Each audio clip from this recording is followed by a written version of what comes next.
যে কিয়ামতের যে বিভীষিকাময় পরিবেশ, কিয়ামত যে ভয়াবহ হবে, কিয়ামতের দিবসটা যে কত কঠিন হবে, আল্লাহ রাব্বুল আমিন কোরআনুল কারীমের মধ্যে নিজেই তার বর্ণনা দিয়েছেন। নবী আলাইহিমুস সালাম তিনি বলে গিয়েছেন আমাদের জন্য যে কিয়ামত কত ভয়াবহ দিবস। কিন্তু দুর্ভাগ্য, বেশি বেশি এই ভয়াবহ ভয়াবহ শুনে এই ভয়াবহ জিনিসটাও আমাদের কাছে এখন হালকা হয়ে গেছে। ওই যে এক কথা বেশিবার শুনলে যেরকম হয়, আমরা অন্তর দিয়ে এই জন্য অনুভব করতে পারি না। কিন্তু ইমানদার মাত্রই বিশ্বাস করে কিয়ামতের দিবসটা কঠিন দিবস হবে, ঠিক কি না? হযরত আয়েশা সিদ্দিকা রাদিয়াল্লাহু তাআলা আনহা থেকে হাদিস এসেছে, রাসূলুল্লাহ সাল্লাল্লাহু আলাইহি ওয়াসাল্লাম যখন বলছেন কিয়ামতের দিনে সব মানুষ পোশাকহীন উঠবে, আয়েশা রাদিয়াল্লাহু তাআলা আনহা বলছেন, ইয়া রাসূলুল্লাহ, কি লজ্জার কথা!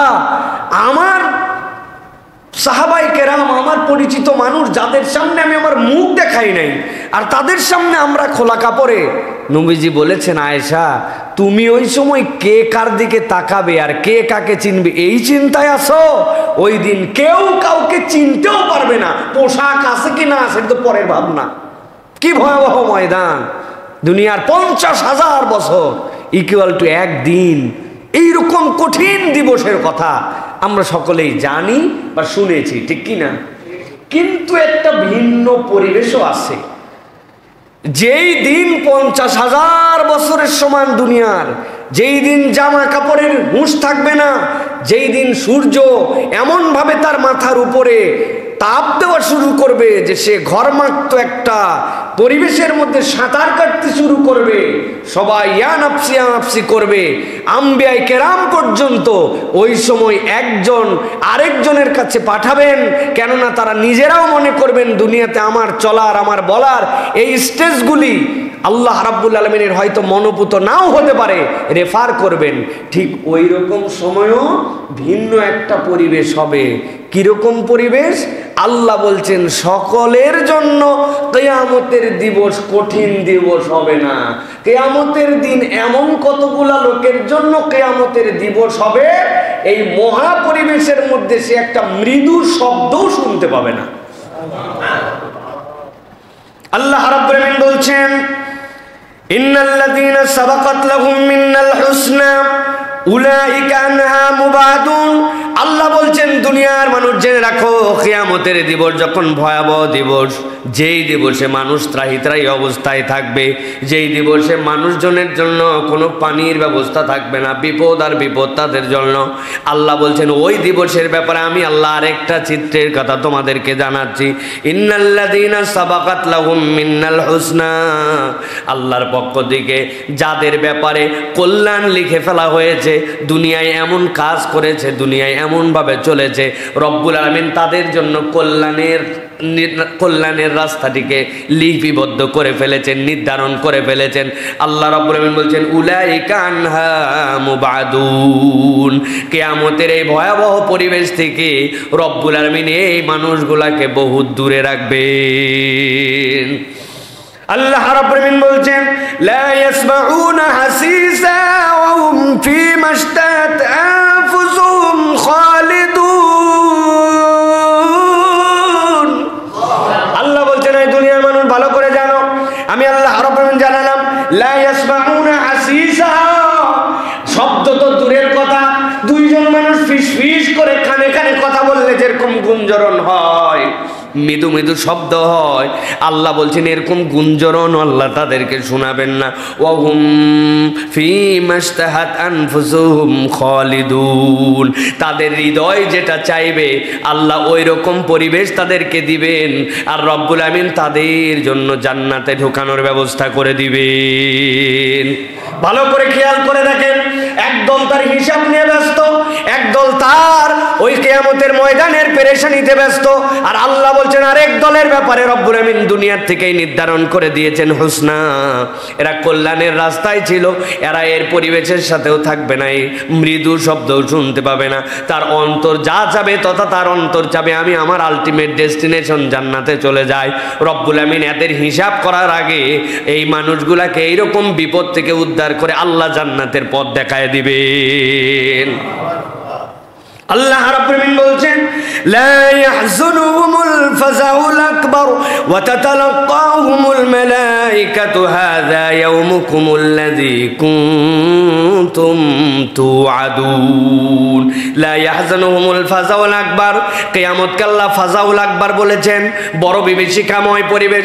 আল্লাহ বলছেন এই দিবসে তাদের কোনো চিন্তাই নাই। ওয়া তাতালাক্কাহুমুল মালাইকা, ফেরেশতা তাদের সাথে থাকবে। যতই বড়ই মানুষ সাহসী হোক না কেন, একা থাকলে তার অন্তরের মধ্যে ভয় থাকতে পারে। কোনো একটা সুন্দর পরিবেশেও যদি একা রেখে দেওয়া হয়, তারপরেও তার মধ্যে টেনশন হবে। আল্লাহ বলছেন আমি এই টেনশনও দিব না। তাতালাক্কাহুমুল মালাইকা, ওই মানুষগুলা ফেরেশতাদের সাথে দেখা করবে, আর ফেরেশতারা তাদেরকে বলতে শুরু করবে হাযা ইয়াউমুকুমুল্লাযী কুনতুম তুআদুন, আজকে যে নিরাপত্তা তোমরা পাইলা, আজকে যে জান্নাতের পথ তোমাদেরকে দেখায় দেওয়া হলো, আল্লাহ তো তোমাদের কাছে এই দিবসের জন্যই প্রতিশ্রুতি দিয়েছিলেন। সুবহানাল্লাহ। এই জন্য সব মানুষ ওই দিন বিপদে থাকবে না, সব মানুষের অবস্থা একরকম হবে না, কিন্তু যেই মানুষগুলো ওই দিন আল্লাহ রাব্বুল আমিনের কাছে নিয়ামত পেতে শুরু করবে, আল্লাহ বলছেন ওই দিবসটা কিন্তু আবার মনে করো না ওদের জন্য একরকম এদের জন্য একরকম, দিবস একরকম, কিন্তু আল্লাহ তার স্পেশাল বান্দাগুলাকে নিজ করমে নিজ ফজলে তাদেরকে এই দিবসের আঁচ তাদের জীবনে লাগতে দিবেন না। আল্লাহ নিজে বলছেন দিবসটা কেমন তুমি জানো নাকি? আল্লাহ বলছেন ইয়াউমা নাতউইস সামা কাতাউইস সিজিল কাতাইস সিজিল লিল কুতুব কামা বাদানা আউয়ালা খালকিন নুঈদু ওয়া'দান আলাইনা ইন্না কুন্না ফাইলিন।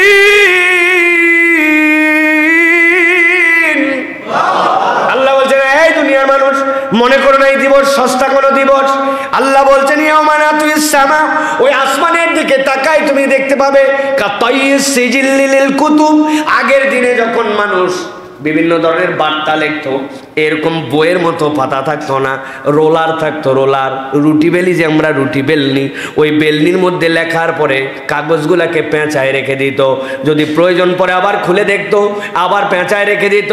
আল্লাহ রাব্বুল আমিন বলছেন ওই দিন তোমরা আসমানকে দেখতে পাবে কাতাইস সিজিল লিল কুতুব, এত বড় বিস্তৃত আসমান রব সেই দিন গুটায় নিয়ে চলে আসবেন। রব্বুল আলামিন এটাকে গুটায় নিয়ে আসবেন, মানুষ অবাক হয়ে যাবে কিভাবে এত বড় আসমানকে আবার গুটায় নিয়ে আসা সম্ভব। আল্লাহ রাব্বুল আমিন বলছেন কামা বাদানা আউয়ালা খালকিন নুঈদু, এই প্রথম দিন যেরকম এটা কিছুই ছিল না, রব্বুল আমিন ওরকম কিছুই নয়, এরকম জায়গায় আবার এটাকে ফেরত নিয়ে আসবেন। ওয়াদান আলাইনা ইন্না কুন্না ফাইলিন, আল্লাহ বলছেন এটা কারো দায়িত্ব নয়, আমি রব নিজের সাথে নিজে ওয়াদা করেছি, আমি কিন্তু দুনিয়াকে চূর্ণ বিচূর্ণ করে আগের অবস্থায় নিয়ে আসবো। এরকম চূর্ণ বিচূর্ণ দুনিয়া, আসমানহীন দুনিয়া, যেই সময় মানুষের বিপদ, আল্লাহ বলছেন ওই সময় আমি কতকগুলা মানুষের ব্যাপারে বলে রাখলাম ইন্নাল্লাযীনা সাবাকাত লাহুম মিনাল হুসনা উলাইকা আনহা মুবাদুন, কতকগুলা মানুষ যাদের জীবনে কল্যাণ লিখে দেওয়া আছে, ওই মানুষগুলা ওই দিন এই বিপদ টেরও পাবে না। সুবহানাল্লাহ। এখন আমাদেরকে সিদ্ধান্ত নিতে হবে যে আমরা ওই বিপদের বাজারে আল্লাহর এই দুনিয়া থেকে কল্যাণ লিখিত যাদের জীবনে, ওই দলের মধ্যে আমরা সম্পৃক্ত হতে চাই কিনা। চাই আমরা ওই দলের মধ্যে আমরা থাকতে চাই, নাকি বিপদের পার্টির মধ্যে থাকতে চাই? এখন চাই বলি ওই দলের মধ্যে থাকতে, কিন্তু ওই দলের যে সকল কাজ, সেই কাজ তো আমাকে করতে হবে। সেই দলের মধ্যে যেতে হলে আল্লাহ রাব্বুল আলামিনের নির্ধারিত পথ পদ্ধতি অনুযায়ী আল্লাহ যেটা বলেছেন সেই দলে তো থাকতে হবে। আল্লাহ গ্যারান্টি দিয়েছেন দুনিয়ার মানুষ, এই দুনিয়া খারাপ মানুষের জন্য নয়। আমরা অনেক সময় বলি না খারাপ মানুষের দুনিয়া হয়ে গেছে, ভুল কথা। আল্লাহ কোরআনে বলছেন ওয়ালাকাদ কাতাবনা ফিজ জবুরি মিন বাদি যিকরি আন্নাল আরদা ইয়ারিসুহা ইবাদিয়াস সালিহুন।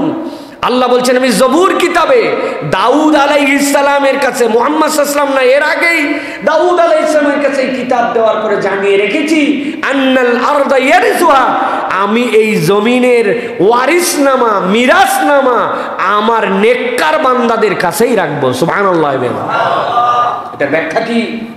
এটার ব্যাখ্যা নবী করিম সাল্লাল্লাহু আলাইহি ওয়াসাল্লাম বলে গিয়েছেন দুনিয়াতে ততক্ষণ পর্যন্ত আল্লাহ দুনিয়াকে ধ্বংস করবেন না যতক্ষণ পর্যন্ত একজন পূর্ণ ইমানদার আল্লাহ আল্লাহ জপনেওয়ালা দুনিয়ায় থাকবে।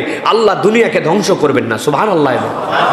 আমি মাঝে মাঝে বলি না, আমরা নিজেদের দাম জানি না, নিজেদের মূল্য কি এইটা আমরা জানি না।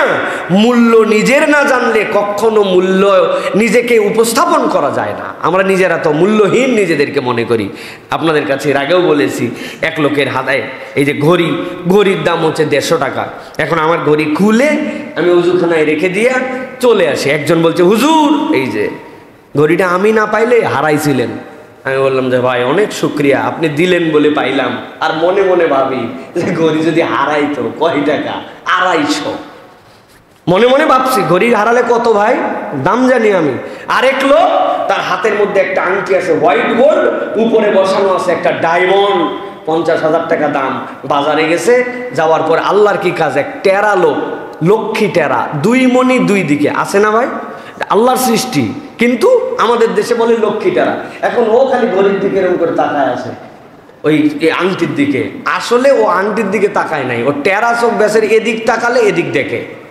এখন এই যেই আংটিওয়ালা ও চিন্তা করছে, আরে সুবহানাল্লাহ, আমার আংটির দাম নিশ্চয়ই জানছে, তাছাড়া শুরুর দিকে গেলে আমার আংটি দেখে কেন? টেরা দেখে এই দিক, আর ও টেনশনে আছে আমার আংটির কি হয়। খানিকক্ষণ পর আস্তে করে আংটি খুলে পকেটের মধ্যে রেখে দিছে। বলেন তো ভাই, আমি যে আমার ঘড়ি নিয়ে চিন্তা করি না ঘড়ির দাম কত, আর যেই ব্যক্তি তাকায় নাই টেরা, তারপরেও বেচারি তার আংটি নিয়ে দুশ্চিন্তায় আছে, আংটির দাম কত? 50,000। এই জন্য প্রিয় ভাইরা, দাম জানতে হয়। দুনিয়া সকলে মিলে রাজত্ব করে, সকলেই বাহাদুরি দেখায়, কিন্তু আপনার আমার মতো বিশুদ্ধ ঈমানওয়ালা আল্লাহ আল্লাহ বলনেওয়ালার জন্য আসমান জমিন চাঁদ সিতারা সূর্য নক্ষত্র সব টিকে আছে। সুতরাং আপনার আমার দাম এইগুলো সবকিছুর থেকে বেশি। সুবহানাল্লাহ। এই জন্য আল্লাহ বলছেন জান্নাতে যাওয়ার পরে কমসে কম 10 দুনিয়ার সমান দেওয়া হবে। তাছাড়া যেই দুনিয়ায় ছিল ওই দুনিয়ার সমান হলে তো তার ভ্যালু হলো না। 10 দুনিয়ার সমান কমসে কম দিবেন আল্লাহ, কেননা ওই বান্দার জন্য আল্লাহ আসমান জমিনকে টিকায় রাখছিলেন। সুবহানাল্লাহ। আল্লাহ এই জন্য বলছেন আন্নাল আরদা ইয়ারিসুহা ইবাদিয়াস সলিহুন, বান্দা তো দাম বুঝ। এটা নেককারদের জন্য আল্লাহ রাব্বুল আমিন এই ওয়ারিসনামা দিয়েছেন এই জমিনে। আল্লাহ বলছেন ইন্না ফি হাযা লাবালাগাল লিকওমিন আবিদিন। আল্লাহ বলছেন এই কোরআনের ভিতরে আল্লাহর ইবাদত গুজার যে বান্দা তাদের জন্য আল্লাহ অনেক ইন্ডিকেশন দিয়ে রেখেছেন। সুবহানাল্লাহ। জবুরের পরে আল্লাহ যে বলছেন ইন্না ফি হাযা, এই ইন্না ফি হাযা আই ফিল কোরআন, কোরআনের ভিতরে আল্লাহ রাব্বুল আমিন তার গোলামদের জন্য অনেক ইন্ডিকেশন দিয়ে রাখছেন। ও যদি খালি একবার ভাবে আনন্দে উদ্বেলিত হয়ে যাবে, আরে আমি না আল্লাহর গোলাম, আমি না আল্লাহর বান্দা, আল্লাহ না সকলকে বিপদে ফেলবেন না। আল্লাহ না বলছেন যে আল্লাহ রাব্বুল আমিন মিন্নাল হুসনা, যারা নেক কর্ম করবে যাদের ব্যাপারে লিখে রেখেছেন, আমি কেন তাহলে ওই নেক কর্মশীলদের মধ্যে অন্তর্ভুক্ত হব না? আমি কেন কিয়ামতের টেনশন নিয়ে ঘুরবো? আমি কেন খালি কিয়ামতের ভয়াবহতার মধ্যে থাকবো? আমি তো ওই গ্রুপে থাকবো। তোমরা তোমাদের চিন্তা করো, আমি আল্লাহর সেফ জোন দিয়ে বের হয়ে যাবো। সুবহানাল্লাহ। সুতরাং প্রিয় ভাইয়েরা, এমন কিছু করতে হবে যেই কাজের কারণে রব্বুল আলামিন আপনাকে আমাকে ওই সেফ জোনের মধ্যে রাখেন। চাই সবাই, কাজ করতে রাজি নাই, ঠিক না ভাই? আমরা চাই সবাই, কিন্তু কাজ করতে রাজি না। আল্লাহর কাছে কিন্তু কোনো 2 নম্বর সিস্টেম থাকবে না। মানে ব্যাংক লুটপাট করছেন, ডাকাতি করছেন, 2 নম্বরই করছেন, দুনিয়ার এমন কোনো খারাপ কাজ নাই যেটা করেন নাই, আর মনে করছেন যে সেনাবাহিনীর কোলের মধ্যে কয়দিন থাকলাম, থাইকে সেফ এক্সিট নিয়ে বাইরে হয়ে গেলাম, আল্লাহর কিছু ফেরেশতা ভাও করলাম, ভাও করে কিয়ামতের দিনে আমরা সাইজ হয়ে গেলাম। আল্লাহর কাছে এরকম কোনো ভাও করা সেনাবাহিনী পাওয়া যাবে না। দুনিয়ায় হয়তো ভক্কর চক্কর দিয়ে পার হতে পারেন, কিন্তু আল্লাহর কাছে কিন্তু এরকম কোনো ভাও করা জিনিস পাওয়া যাবে না। অতএব খুব সাবধান, রব্বুল আলামিনের কাছে ওই দিন যাই হিসাব আপনাকে আমাকে দিতে হবে। প্রিয় ভাইরা, তো আসুন আমরা একটু জানার চেষ্টা করি কোন আমলে কিয়ামতের দিনে বিপদ মুক্ত হওয়া যাবে। আল্লাহ রাব্বুল আলামিনের ঘোষণা অনুযায়ী 2টা জিনিস বলি প্রিয় ভাইরা। একটা যে বলেছিলাম মানুষের প্রতি দয়া, কি বলেন? মানুষের প্রতি দয়া। রব্বুল আলামিন মানুষের যত নেচারের কথা বর্ণনা করেছেন, নবী করিম সাল্লাল্লাহু আলাইহি ওয়াসাল্লামের গুণের কোনো শেষ নাই। নবী করিম সাল্লাল্লাহু আলাইহি ওয়াসাল্লাম থেকে গুণধর কোনো মানুষ সৃষ্টিকে আল্লাহ সৃষ্টি করেন নাই, কিন্তু আল্লাহ নিজে সার্টিফিকেট দিচ্ছেন আমার হাবিবের যত গুণ থাক, একটা গুণের কারণে আমার হাবিব অনন্য ছিলেন। কি গুণ? আল্লাহ রাব্বুল আলামিন সূরা আলে ইমরান 159 নম্বর আয়াতের মধ্যে বলছেন, ফাবিমা রাহমাতিম মিনাল্লাহি লিনতা লাহুম ওয়ালাউ কুনতা ফাযযান গালিযাল কলবি লানফাদ্দু মিন হাওলিক ফাআফু আনহুম ওয়াস্তাগফির লাহুম ওয়াশাওিরহুম ফিল আমর। আল্লাহ রাব্বুল আলামিন বলছেন, দুনিয়ার মানুষ, আমার হাবিবের একটা গুণ তোমাদের কাছে জানাই রাখে। আমার হাবিব কেমন চরিত্র হওয়ার কারণে নবীজি সাল্লাল্লাহু আলাইহি সাল্লাম বিশ্বকে জয় করলেন। আল্লাহ বলছেন, ফাবিমা রাহমাতিম মিনাল্লাহি লিনতা লাহুম, আল্লাহর দয়ায় আপনি আপনার অনুসারীদের মধ্যে বড় কোমল হৃদয়ের ছিলেন, আপনি বড় বেশি আদরের হৃদয়ের ছিলেন, আপনি বড় বেশি নরম চরিত্রের ছিলেন। ওয়ালাউ কুনতা ফাযযান গালিযাল কলবি লানফাদ্দু মিন হাওলিক, আল্লাহ বলছেন আপনি যদি কঠোর হৃদয়ের হতেন, আপনার আচার আচরণ যদি রূঢ় হতো, আপনার মধ্যে দয়ার চরিত্র যদি না থাকতো, আপনি দেখতেন আপনার পাশ থেকে সবাই সরে গেছে। অতএব আল্লাহ পর্যন্ত বলছেন আমার নবী নরম চরিত্রওয়ালা, মানুষের প্রতি ভালোবাসা দয়াদ্রতা থাকার কারণে আল্লাহ রাব্বুল আলামিন তাকে বিশ্ব সেরা বানাইছেন। সুবহানাল্লাহ। ভালো করে বুঝেন ভাই, আয়াত অনেক শুনছেন এইটা, কিন্তু হৃদয়তে কথাগুলো অনুভব করেন। আল্লাহ রাব্বুল আলামিন বলছেন, হে রাসূল, আপনি যদি কঠোর হতেন, আপনার আচরণ যদি অন্যরকম হতো, আপনার কাছে মানুষ থাকতো না। আল্লাহর দয়ায় আল্লাহ আপনাকে কোমল চরিত্রের বানাইছেন, এই জন্য মানুষ আপনার কাছে আঠার মতো লেগে থাকছে। সুবহানাল্লাহ। পারস্য থেকে লোক পাঠাইছে জাসুস করার জন্য, যে নবী করিম সাল্লাল্লাহু আলাইহি ওয়াসাল্লামের কাছে পাঠাইছে যে মুহাম্মাদের পাশে যে মানুষ, এরা কেন এত তার সাথে লেগে থাকে, তোমরা গোয়েন্দারা খবর নিয়ে আসো। তারা যায় খবর দিছে, কেন নিয়ে থাকে তা বলতে পারবো না, তবে তার সাথে যেভাবে তার সাহাবীরা লেগে থাকেন এটা পৃথিবীর কারো দ্বারা সম্ভব না। বলছে উদাহরণ দাও। বলছে একটা উদাহরণ, মুহাম্মদ মুস্তাফা সাল্লাল্লাহু আলাইহি সাল্লাম যদি কখনো থুতু ফেলার প্রয়োজন হয়, তার পাশে অন্তত এরকম কয়েকশো সাহাবী অপেক্ষায় থাকে, নবী সাল্লাল্লাহু আলাইহি ওয়াসাল্লাম কখন থুতুটা ফেলবেন, আর ওই থুতু মুবারকটা কে কার আগে জমিন থেকে তুলে নিয়ে নিজের গায়ে মাখবে, নিজের গালে মাখবে, আর মানুষ অপেক্ষায় থাকে। ওযু করেন মুহাম্মদ মুস্তাফা সাল্লাল্লাহু আলাইহি ওয়াসাল্লাম, ওযুর পানিটা গড়ায় যেতে দেয় না, তার সাহাবীরা ওযুর পানিটা পর্যন্ত বরকত হিসেবে নিজেরা নিয়ে ফেলে। এই রকম কোন লিডার পৃথিবীতে নাই, একমাত্র মুহাম্মদ সাল্লাল্লাহু আলাইহি ওয়াসাল্লাম। অতএব তাকে তার সাথীদের থেকে কোনো ষড়যন্ত্র করে বিচ্যুত করা, বিচ্ছিন্ন করা সম্ভব নয়। আল্লাহু আকবার। দেখেন, নবী করিম সাল্লাল্লাহু আলাইহি ওয়াসাল্লামের নরম তবিয়তের কারণে আমরা নবীকে দেখি নাই। নবী করিম সাল্লাল্লাহু আলাইহি ওয়াসাল্লামের আসার 1400 বছর পরে পৃথিবীতে আসছি, কিন্তু ইমানদারের কলিজার মধ্যে মুহাম্মদ সাল্লাল্লাহু আলাইহি ওয়াসাল্লামের জন্য এমন একটা টান আল্লাহ ঢুকায় দিয়েছেন, দুনিয়ার সব একদিক, মুহাম্মদ সাল্লাল্লাহু আলাইহি ওয়াসাল্লাম একদিক। ঠিক না ভাই? আল্লাহ রাব্বুল আলামিন এই জন্য বলছেন এটা কোন গুণ? ফাবিমা রাহমাতিম মিনাল্লাহি লিনতা লাহুম, আপনি তাদের প্রতি কোমল, আপনি তাদের প্রতি সফট। অতএব ইমানদারের চরিত্র হবে মানুষের জন্য, অপরের জন্য কোমল হৃদয়। হৃদয় কঠোর হওয়া কোনো বড়ত্বের প্রকাশ নয়। বলে আমি কেইসার আগি, প্রকাশ করি না, তাই ভাব নেয় না অনেকে ভাই, মানে উনি ওনার রাগের প্রকাশ ঘটায় যে আমি কেইসার আগি, কেইসার তেরা, আমি যে কিরকম সাংঘাতিক। এটা কোনো ক্রেডিট নয়, এটা আপনার ডিসক্রেডিট। প্রিয় ভাইরা, ইমানদারের চরিত্র হবে নম্র। আল্লাহ রাব্বুল আলামিন বলছেন এরপরে, হে নবী, আপনার পাশে যেহেতু তারা আছে, এখন আপনি কি করবেন? আল্লাহ রাব্বুল আলামিন বলছেন ফাআফু আনহুম ওয়াস্তাগফির লাহুম, তাদেরকে আপনি ক্ষমা করে দেন। আপনি তাদের জন্য আল্লাহ রাব্বুল আলামিনের কাছে মাগফিরাত চান, আপনি তাদের পক্ষ থেকে ইস্তেগফার করেন। ওয়া শাওয়িরহুম ফিল আমর, আর যদি কোনো পরামর্শ, কোনো কাজ করতে চান, তাহলে তাদের সাথে পরামর্শ করে কাজ করেন। সুবহানাল্লাহ। তাহলে কোমল হৃদয়ের অধিকারী মানুষের দায়িত্ব কি হবে? মানুষকে ক্ষমা করে দেওয়া, মানুষের জন্য আল্লাহর কাছে ইস্তেগফার কামনা করা, পরামর্শ করে তাদের সাথে কাজ করা। আল্লাহ রাব্বুল আলামিন বলছেন ফাইজা আযামতা ফাতাওয়াক্কাল আলাল্লাহ, যদি ঠেকে যান যে বুঝতেছি না, পরামর্শ করেও কাজ হচ্ছে না, কেমনে কি করবে বুঝতে, ইজা আযামতা ফাতাওয়াক্কাল আলাল্লাহ, আপনি যদি আটকায় যান চিন্তা করেন না, আল্লাহর উপর ভরসা করেন। কিন্তু চরিত্র ছিল নরম, ক্ষমা করতেন, ক্ষমা চাইতেন, পরামর্শ করতেন, আল্লাহ নিজ দায়িত্বে আপনি ঠেকে গেলে আপনাকে উদ্ধার করে দিবেন। সুবহানাল্লাহ। অতএব প্রিয় ভাইয়েরা, এই গুণগুলো আমাদের ভিতরে দরকার প্রিয় ভাইয়েরা, এটা আল্লাহ রাব্বুল আলামিন পছন্দ করেন। আল্লাহ বলছেন ইন্নাল্লাহা ইউহিব্বুল মুতাওয়াক্কিলিন, যেই ব্যক্তি আল্লাহকে উকিল মানে আল্লাহ বড় বেশি পছন্দ করেন। সুবহানাল্লাহ। আপনি চিন্তা করেন, আপনার একটা কেস হয়েছে, আপনি একজন উকিলকে মানছেন। উকিল মানা মানে কি, কোন একজন উকিল আপনার হয়ে লড়বে, আপনার হয়ে সে ফাইট করবে, আপনার হয়ে পেপার উপস্থাপন করবে। চিন্তা আমার নাই, চিন্তা তার। হ্যাঁ, টাকা পয়সা দিতে হয়, যোগাযোগ রাখতে হয়, বলতে হয়, কিন্তু সে আপনার হয়ে লড়বে, সে আপনার জন্য তত্ত্বাবধায়ক নির্ধারিত হয়েছে, আপনার কথাটা তার মুখ দিয়ে বলবে। আপনি নির্ভর আছেন যে একজন উকিল ধরছি, যে এই উকিল বাপরে বাপ বহু কেস জেতা উকিল, আবার সবার সাথে ভালো সম্পর্ক আছে, কথাবার্তা আর্গুমেন্ট সব হেভি লিখতে পারে। আল্লাহ বলছেন ইন্নাল্লাহা ইউহিব্বুল মুতাওয়াক্কিলিন, তুমি যদি তোমার রবকে উকিল মানো, তোমার রব এই বান্দাদেরকে পছন্দ করেন। আপনি বলছেন আল্লাহ আমি ঠেকে গেছি, আল্লাহ তোমার উপরে কেবল ভরসা করলাম, আল্লাহ বান্দার ওই রেসপন্সিবিলিটি নেন। সুবহানাল্লাহ। কিন্তু আমরা এরকম ভাবতে পারি না প্রিয় ভাইয়েরা।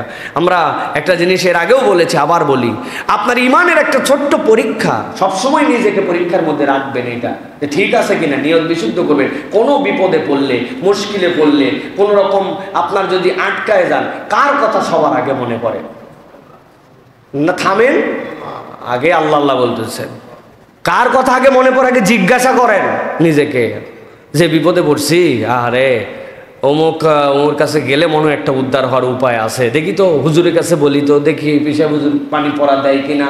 মানে কত লেয়ার পরে মনে হয় আল্লাহ তুই একটু উদ্ধার করিস, আগে আল্লাহর কথা মনে পড়ে না।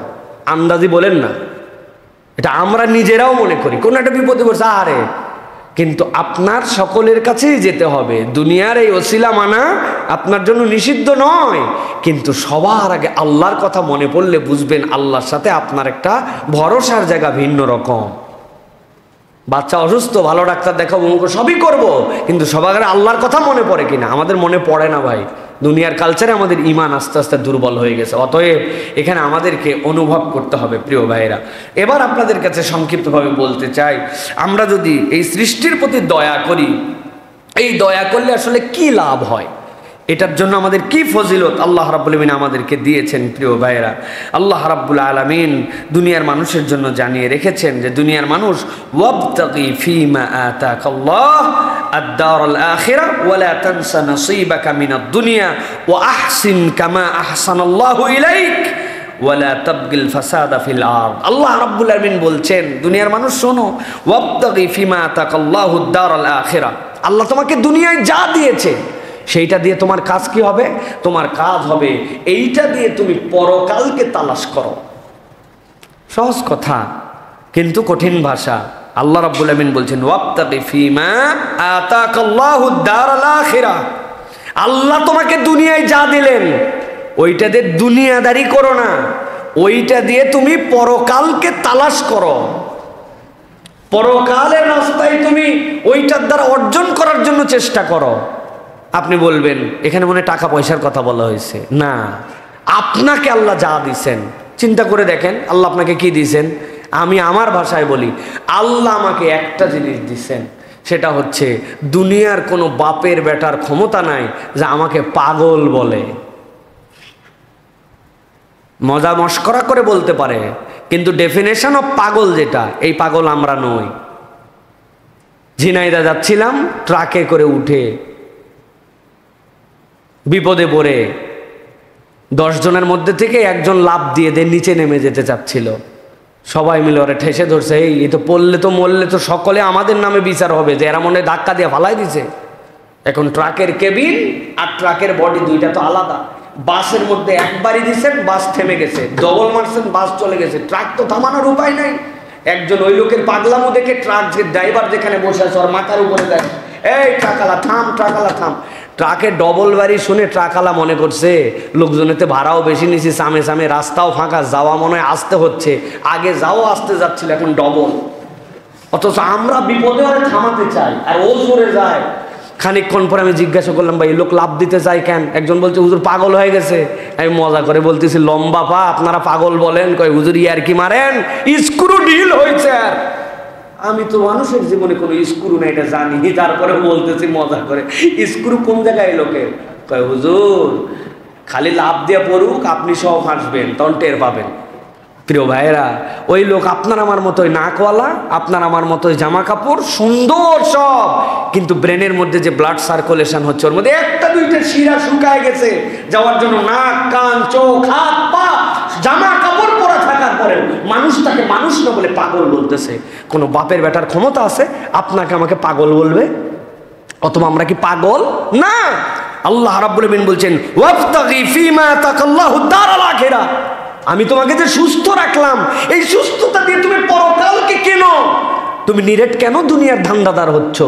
আল্লাহ রাব্বুল আমিন তোমাকে তো ওই দিন সব দেওয়ার জন্য রেডি আছেন। আপনার টাকা আছে, পয়সা আছে, মাল আছে, বুদ্ধি আছে, বিদ্যা আছে, শারীরিক ক্ষমতা আছে, যে যেভাবে পারে কামাই করুক। আল্লাহ রাব্বুল বলছেন পরকালকে কামাই করো। ওয়ালা তানসা নাসিবাকা মিনাদ দুনিয়া, দুনিয়ার অংশ তুমি ভুলে যেও না। ওয়া আহসিন কামা আহসানাল্লাহু ইলাইক, আল্লাহ বলছেন তুমি দয়া করো যেরকম দয়া আল্লাহ তোমার উপর করছেন। সুবহানাল্লাহ। আল্লাহ কি দয়া করছেন? আমি তো বলি যারা আল্লাহর দয়া খুঁজে পান না, এই দুইটা নখ এই তিনটা নখ সুন্দর করে গার্ডার দিয়ে আচ্ছা করে বানবেন, বাইরে একদিন রাখবেন এই তিন নখ বাড়িতে যাইয়ে, যে আল্লাহর কোনো দয়াই খুঁজে পাই নাই, ভাতটা ডাল দিয়ে কেমনে খান দেখবনি। কেউ বলছে একটু সই করেন চেকে, এই তিন নখ বান্দা থাকলে আপনি সই করেন কেমনে দেখবো নি আপনার কত বাহাদুরি হয়েছে। আপনার বাথরুমে যাওয়ার পরে বদনাটা ধরেন কেমনে, আর শাওয়ারটা দিয়ে আপনি কেমনে শোষেন, এটাকে দেখবো এই তিন নখ বান্দা থাকলে। আল্লাহ তো কোনো দয়াই খুঁজে পাই নাই। ওয়াহসিন কামা আহসানাল্লাহু ইলাইক, আল্লাহ বলছেন আল্লাহ তোমাকে পদে পদে দয়া করছে বান্দা, তুমি আল্লাহ যেরকম দয়া করছে তোমার সামর্থ্য অনুযায়ী তুমি এই সৃষ্টির প্রতি সেরকম দয়া করো। সুবহানাল্লাহ।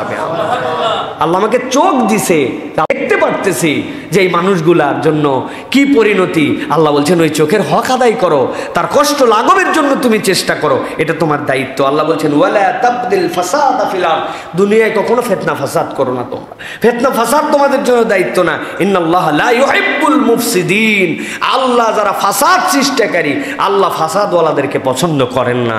অতএব প্রিয় ভাইরা, আমাদেরকে এই দুনিয়ার সম্পদ দিয়ে, দুনিয়ার সামর্থ্য দিয়ে আমাদেরকে আল্লাহ রাব্বুল আলামিনের সৃষ্টির জন্য কল্যাণ করতে হবে। এইটা আল্লাহর দেওয়া আপনার আমার প্রতি আমানত। প্রিয় ভাইয়েরা, এরপরে আল্লাহ রাব্বুল আলামিন বলছেন যদি তুমি এই কাজ করো তুমি কি কি নিয়ামত পাবে। আমি কোরআন সুন্নাহর আলোকে 8টা নিয়ামতের বর্ণনা পেয়েছি, কিন্তু আজকে আপনাদের কাছে খালি 2টা বলবো, 2টার কথা বলবো। 8টা নিয়ামত কেউ যদি সৃষ্টির প্রতি দয়া করে, কারো দিল যদি নরম হয়, অন্তর দিয়ে যদি আমার প্রতি আমার রব যে দয়া করছেন আমি এই দয়া করবো এই মেন্টালিটি নেই, আল্লাহ তার দুনিয়াতে 8টা নিয়ামত দান করবেন। সুবহানাল্লাহ। 1 নম্বর আল্লাহ রাব্বুল আলামিন বলছেন দুনিয়ার মানুষ জেনে রাখো আমি রব্বুল আলামিন যেই মানুষেরা সৃষ্টির প্রতি দয়াশীল হবে আমি রব তাদের জন্য 1 নম্বর নিয়ামত দিব, আমি স্বয়ং আল্লাহ রব্বুল আলামিন ওই বান্দাকে ভালোবেসে ফেলবো। আল্লাহ রাব্বুল আলামিন বলছেন ওয়াসারিউ ইলা মাগফিরাতিম মির রাব্বিকুম ওয়া জান্নাতিন আরদুহাস সামাওয়াতু ওয়াল আরদ উইদ্দাত লিল মুত্তাকিন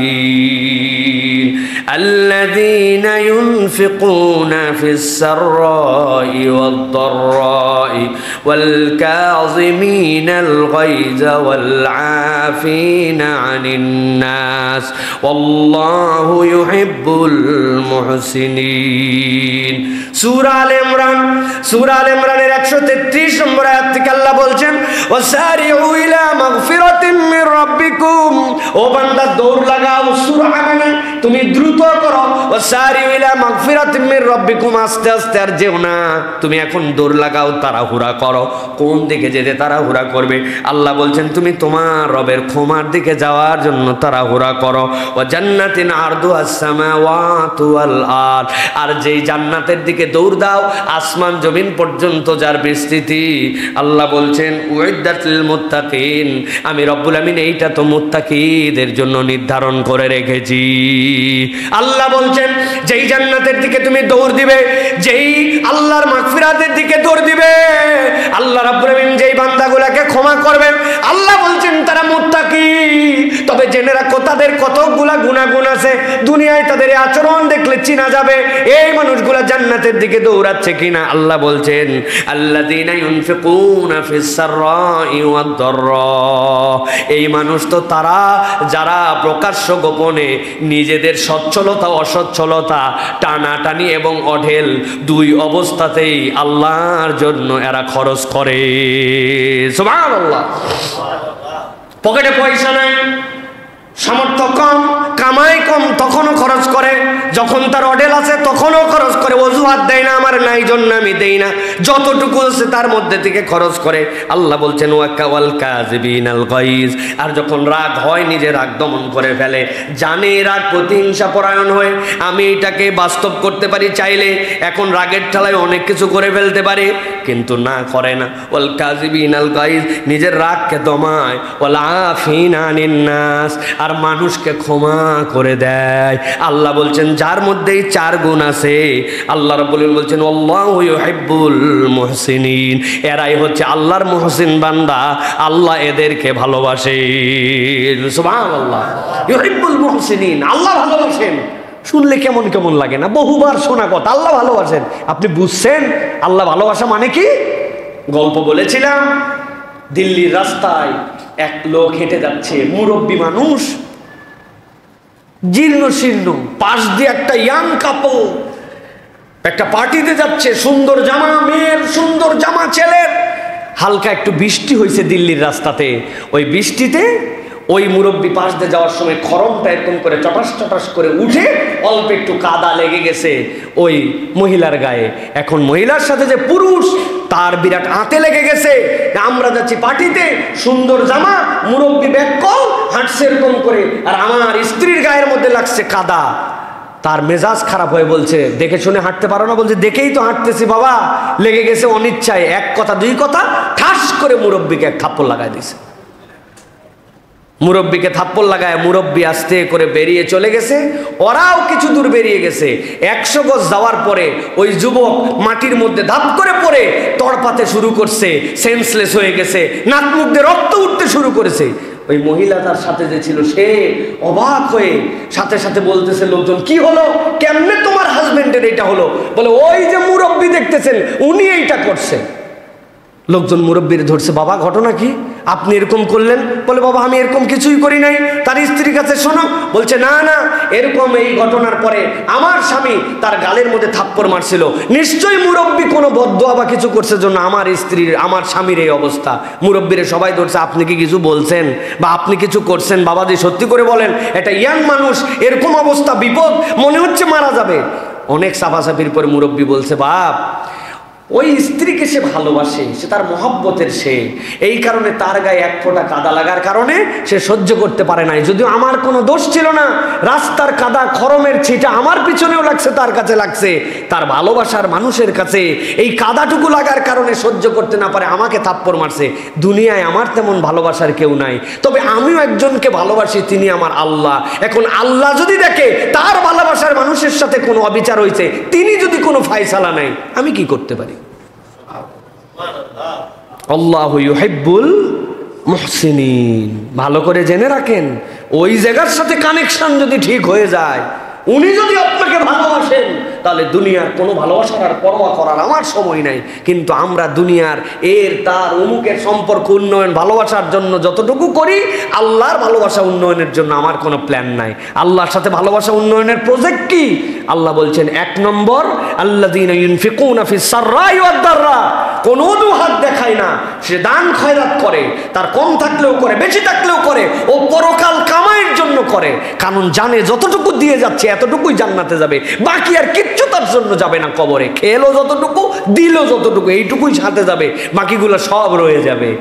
আর ওয়াল কাযিবিনাল গাইজ, ফাও রাগ দেখায় না, সব জায়গায় খালি রাগ দেখানো, দাম্ভিকতা, পাওয়ার, হেডাম।